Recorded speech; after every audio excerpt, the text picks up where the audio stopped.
একটা ঘর ভর্তি কিছু মার্বেল ছড়িয়ে দিন আর একটা কোণায় রাখুন কয়েকটি ভারী কার্টুন। এবার কয়েকজন পুরুষকে ডেকে এনে বলেন যে কোনো একটা কাজ করবা, হয় মার্বেল কুড়াবা ঘর ভর্তি অথবা কোণায় রাখা কার্টুনগুলো সরাও। আমি একজন পুরুষ হিসেবে বলছি, একটা একটা মার্বেল কুড়ানোর চেয়ে ভারী কার্টুন সরানো আমার কাছে সহজ কাজ না। আমরা শুধু সহানুভূতি থেকে মেয়েদের জন্য ঘর ঠিক করে দিইনি, বরং আমরা জানি আমাদের ধৈর্য কম, শক্তি বেশি। আমার না পারা কাজটা যে করে দেয় তার কাজের গুরুত্ব আমার কাছে কতটুকু।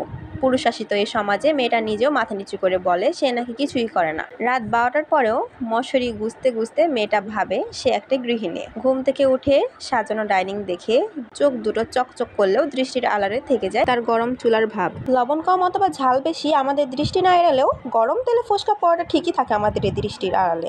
যে নারী কিছুই করে না সে নারীর সন্তানের দায়িত্বটা শুধু আপনাকে দেওয়া হোক। আপনি তখন কার্টুনও সরাবেন, মার্বেলও কুড়াবেন, শুধু বাচ্চার চিৎকার শুনতে ঘরে বসে থাকবেন না। আমরা পুরুষ বেছে নিয়েছি আমাদের কাজ, আর দিনভর যে নারী মার্বেল কুড়ায় সে নারীকে বলি অকর্মা। যে নারীর স্বামী নাই আমি দেখেছি সে নারীকে মাটি কাটতে, কিন্তু যে স্বামীর বউ নাই তাকে দেখি নাই ঘর বাড়ি সামলাতে। ঘর বাচ্চা সামলানোর চেয়ে আরেকটা বিয়ে করা তো সহজ। কারো এটো বাসন ধুতে শুধু শক্তি না, মমতাও লাগে।